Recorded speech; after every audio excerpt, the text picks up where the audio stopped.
les femmes, parlons-nous, regardons-nous. Ensemble, nous offrons-nous aux femmes, ensemble, Nous sommes à la place royale, commune de la Gombe, ville de Kinshasa, précisément dans l'immeuble C'est moi. Dès l'entrée, vous êtes accueillis par une charmante et jolie hôtesse, mais surtout par un mot magique, ONIP, Office national d'identification de la population. C'est ici en effet que se trouve la direction générale de l'ONIP avec à sa tête Stanislas Kenza-Lukengu, directeur général ad interim. Il est très déterminé, avec l'aide de tout le personnel et surtout du gouvernement, à octroyer bientôt la carte d'identité nationale à tous les Congolais. À présent, soyez attentifs. Regardez à gauche, à droite, en bas, en haut, nulle part vous ne verrez le sexe. Vous avez bien entendu le sexe. À l'ONIP, le sexe n'existe pas. En clair, à l'ONIP, le sexe est inexistant comme critère de recrutement, de promotion ou d'avancement en grade, d'évaluation, de sanctions positives ou négatives. Ici, vous êtes promu ou rétrogradé, pas en fonction de votre sexe, mais plutôt à cause de votre compétence, de votre savoir-faire. Ici, c'est vraiment l'égalité des sexes. À l'ONIP, il n'y a pas la discrimination entre hommes et femmes. Ici, tout le monde travaille dans un même pied d'égalité. Et vous savez que le président de la République, Félix Antoine Tshisekedi Tshilombo, a toujours lutté contre la corruption et toutes les antivaleurs. Ici, les femmes se représentent à 30% à l'ONIP ici. Donc, nous sommes déjà évolués dans ce sens-là. Veuillez nous épargner de cette histoire d'inégalité entre hommes et femmes ici à l'ONIP. Si nous commençons maintenant à disqualifier les femmes pour prendre les hommes, mais pourquoi les femmes ont étudié? La compétence est exigée à l'ONIP. Si vous êtes compétent ou compétente, votre place est à l'ONIP.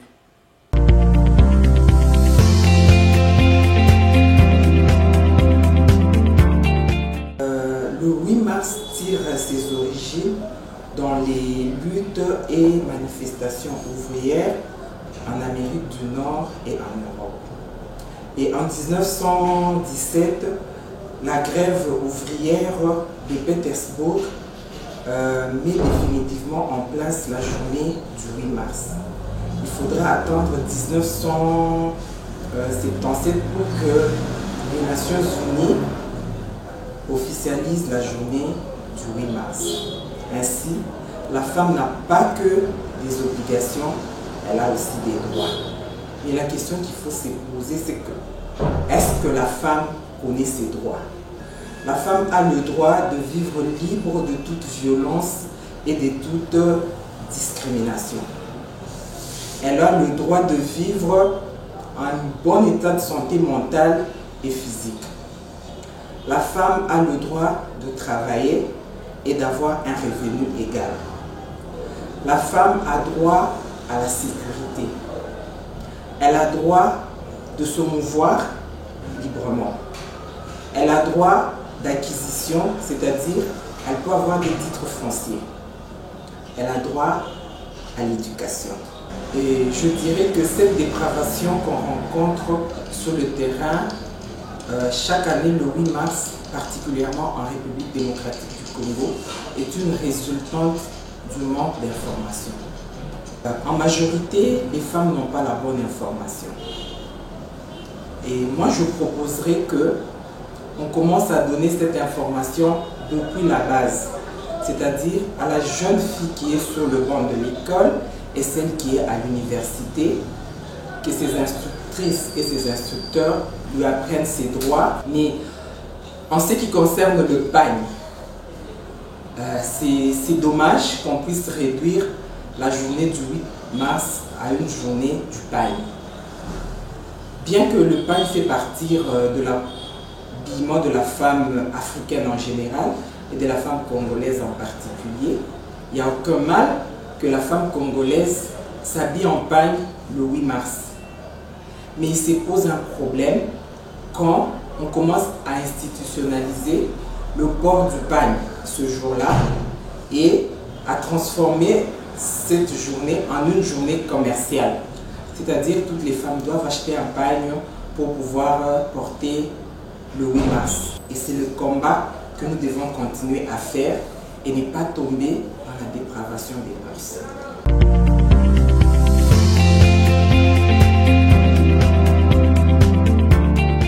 L'intégration de la femme dans les innovations technologiques offre des opportunités diverses. Des opportunités d'apprentissage, des opportunités éducatives, des opportunités d'emploi. Et pourquoi pas favoriser aussi ainsi la parité entre l'homme et la femme.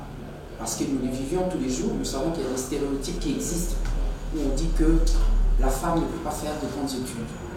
La femme ne peut pas être mathématicienne, physicienne, pourquoi pas pilote. Mais nous savons très bien que ce n'est pas vrai, parce que ça existe. Les femmes, il y a des femmes déjà depuis la nuit des temps qui ont fait des grandes études. Il convient déjà au gouvernement de prévoir dans les institutions, par exemple, dès le plus jeune âge de la jeune fille, de lui apprendre et d'éveiller en elle l'intérêt de faire des études scientifiques telles que les sciences, les mathématiques, pourquoi pas les nouvelles technologies. Depuis la nuit des temps, l'homme a toujours tendance à dominer la femme. Et je dirais que c'est une mauvaise interprétation que l'homme a tirée d'un verset biblique qui dit « Femme, soyez soumise ». Et l'homme profite justement de cela pour essayer d'assujettir, si vous voulez, la femme, de la laisser au bas de l'échelle, en la dominant toujours. Les femmes sont confrontées à des barrières culturelles et à des attitudes discriminatoires un peu partout. Il y a des stéréotypes qui existent, qui disent que la femme, par exemple, ne peut pas construire un monde, la femme ne peut pas créer une entreprise, ne peut pas être chef d'entreprise. Et comme je disais avant, la femme ne peut pas être pilote. Et tout ça, là, ce sont des stéréotypes que l'homme essaye de mettre dans la tête de la femme. Et je pourrais aussi continuer en disant que même dans nos foyers, nous voyons ça. Les jeunes filles, on les contraint à des tâches ménagères, on les responsabilise déjà à des tâches domestiques, alors que les hommes, donc les jeunes hommes, on les envoie par exemple à l'école. Et là, c'est aussi une forme, je dirais, d'injustice qu'on fait à la jeune fille pour lui dire que eh ben, toi, tu n'es pas capable d'apprendre comme l'homme, tu dois rester à la maison parce que ta place est à la maison, alors que c'est faux.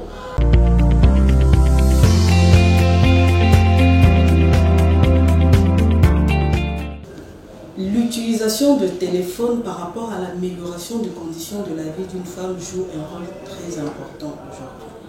Pourquoi? Je vais m'expliquer. Aujourd'hui, le téléphone nous a permis de réduire les distances. On peut se retrouver, je suis à Kinshasa, et que quelqu'un est en dehors du territoire de Kinshasa, nous pouvons communiquer sans problème. Hormis cela, aujourd'hui, les téléphones dans la vie d'une femme peut permettre, surtout aux femmes qui sont considérées comme des femmes analphabètes, des femmes n'ayant pas suivi certaines formations, de suivre les formations au travers de leur téléphone. Je donne un exemple. J'ai étudié, j'ai fini mes études, j'ai fait les droits, mais aujourd'hui, avec l'utilisation de la communication digitale et téléphonique, je suis en train de continuer mes études dans une université qui n'est pas sur place en RDC, mais qui est très loin du pays. Ça me permet de me cultiver, d'apprendre davantage. Le téléphone peut aider une femme à améliorer ses conditions de vie concernant les affaires. Je suis en train de dire qu'il y a des femmes qui sont à la maison aujourd'hui, qui sont considérées comme des femmes ménagères, dont certaines, les époux ne veulent pas qu'elles puissent travailler, mais qui peuvent gérer certaines affaires au travers de leur téléphone. Je donne un exemple. Je veux vendre par exemple mes articles. Le téléphone aujourd'hui ou la tablette au travers des réseaux sociaux, WhatsApp, YouTube, TikTok, et ça me permet d'avoir une rémunération qui ne vient pas nécessairement de mon mari. Le problème qu'on a ici, c'est la femme elle-même. elle doit comprendre son importance dans la société. Alors, le téléphone n'est pas seulement donné pour que vous puissiez entrer dans les réseaux sociaux, suivre des bêtises, suivre des messages qui sont véhiculés, qui communiquent des antivaleurs, mais vous pouvez utiliser votre téléphone pour apporter un plus dans votre vie, dans la vie de la société et pourquoi pas dans la vie de tous ceux qui vous regardent. Il y a un adage qui dit « éduquer une femme, c'est éduquer toute l'humanité ». Dans le numérique aujourd'hui, si la femme comprend que j'ai mon téléphone, j'ai ma tablette, je suis dans les réseaux sociaux, je peux véhiculer un message qui communique de l'éducation aux enfants, cela sauvera le monde. Si la femme comprend qu'avec mon téléphone, au lieu de rester le main croisé en train d'attendre qu'un homme puisse prendre soin d'elle, elle doit comprendre que dans le même téléphone, elle peut pouvoir cultiver un champ et publier les produits qu'elle a réalisés pour qu'elle puisse les vendre dans les réseaux sociaux. Parce que tu peux gérer une entreprise au travers des réseaux sociaux.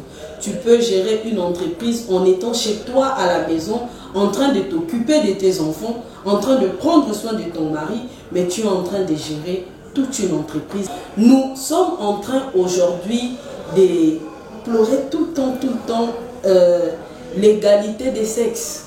Mais ok, c'est bien beau de dire, de prôner l'égalité des sexes. Nous voulons l'égalité dans les conditions de travail, nous voulons l'égalité avec les hommes et tout.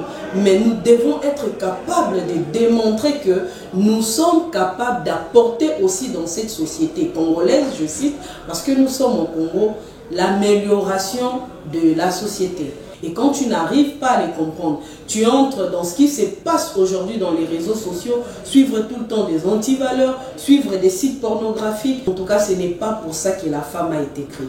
Mais le conseil que je peux donner, un enfant de 2 ans ne peut pas utiliser le téléphone.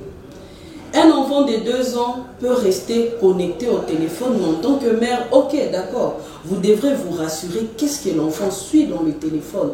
Nous avons vécu beaucoup d'enfants aujourd'hui dans l'éducation est détruite parce que les parents n'arrivent pas à suivre ce que les enfants suivent dans leur téléphone.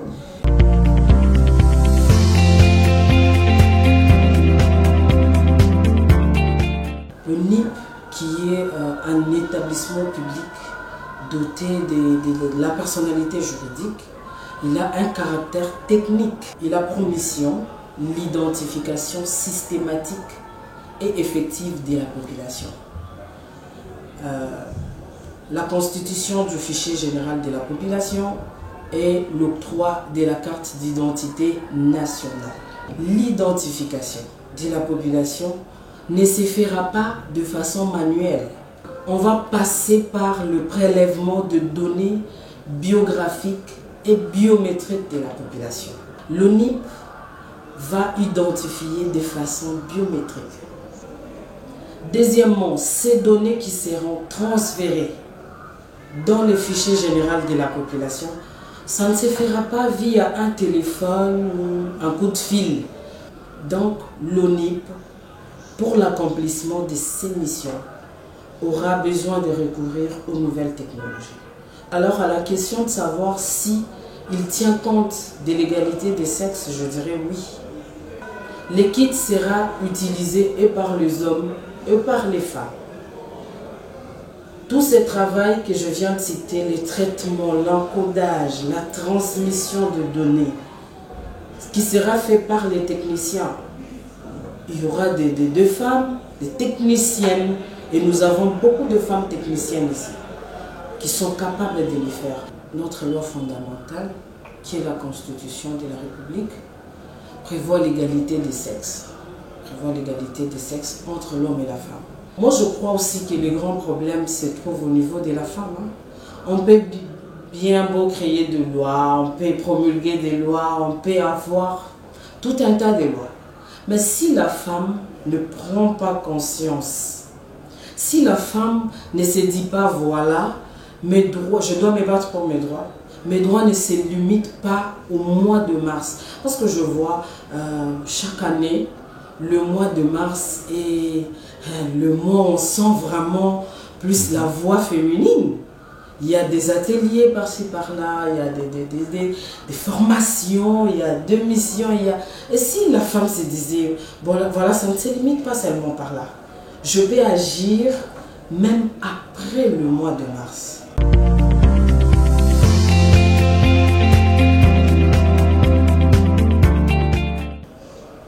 L'accès au numérique, c'est important. Comme toute innovation, il y a des avantages comme des désavantages. Donner aux femmes en fait la même éducation numérique, ça a un impact dans pratiquement tout ce qu'on fait parce qu'aujourd'hui tout est régi en fait par le numérique. On n'a plus les mêmes modes de vie qu'on avait avant. Maintenant, on ne sait plus communiquer, on communique différemment, on se déplace différemment, on achète différemment. Donc tout tourne maintenant autour du numérique, ce qui fait que si moins on a des gens qui sont éduqués à l'utilisation de ces outils, moins on est développé parce que le développement aujourd'hui c'est technologique. Donc c'est en fait alors apprendre, donner l'accès, parce que déjà avec le numérique ça fait qu'on aura plus de facilité d'apprendre, parce qu'on a vu avec la vague du Covid, c'est qu'on était obligé de rester à la maison, mais où il y avait une éducation un peu plus poussée en matière de numérique, les enfants ont continué à apprendre. Donc avec le numérique, on a cette possibilité-là d'atteindre beaucoup plus de femmes qui sont peut-être dans des endroits inaccessibles. Avec le numérique, on ouvre en fait le monde en fait, à tout le monde. C'est-à-dire que l'art, les sciences, l'apprentissage, l'accessibilité, parce qu'aujourd'hui la science elle est ouverte en fait. Donc elle est ouverte à tout le monde et ce qu'il faut c'est encourager en fait la femme, parce que quand on dit éducation numérique égalitaire, il ne s'agit pas seulement de mettre à la disposition de la femme de ces outils. C'est pas le fait qu'il y en ait qui ferait que les femmes l'utilisent. Donc encourager la femme, ça veut dire mettre les dispositions, mettre les moyens, mais aussi le pousser en fait à progresser et de faire avancer les choses.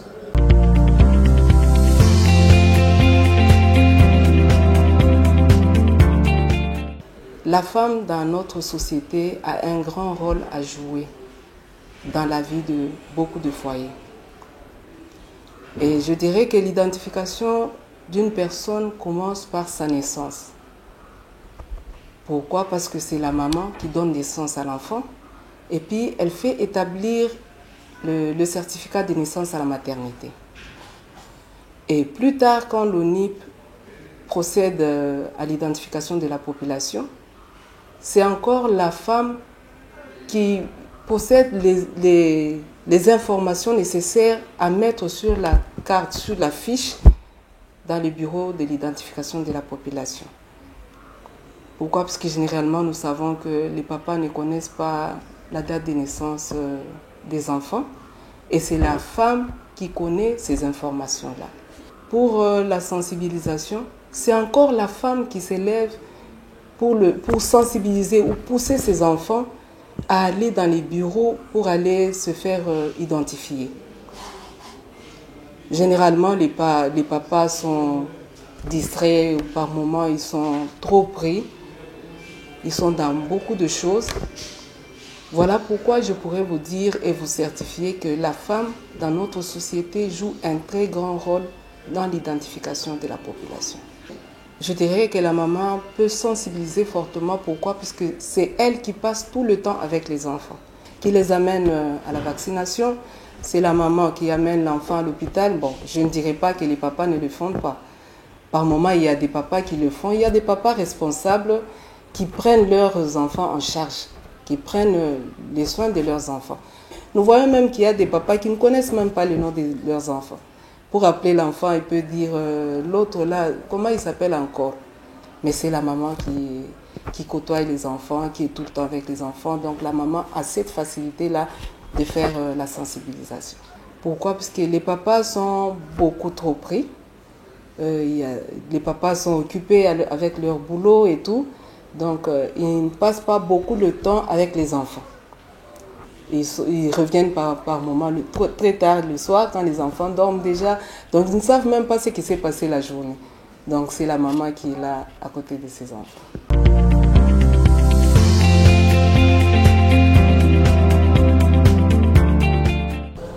l'association des femmes de l'ONIP, AFONIP en sigle, est une idée qui est venue des femmes de l'ONIP, parrainée par Madame la directrice générale de l'ONIP.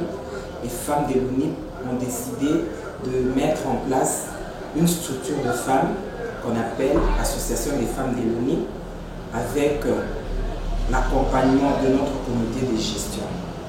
Cette structure, ce n'est pas pour faire la guerre aux hommes, ce n'est pas un mouvement féministe, mais c'est une structure dans laquelle nous voulons donner à la femme de l'ONIP l'information par rapport à ses droits, et en même temps, cette structure est un bras qui aide l'ONIP par rapport à ses missions.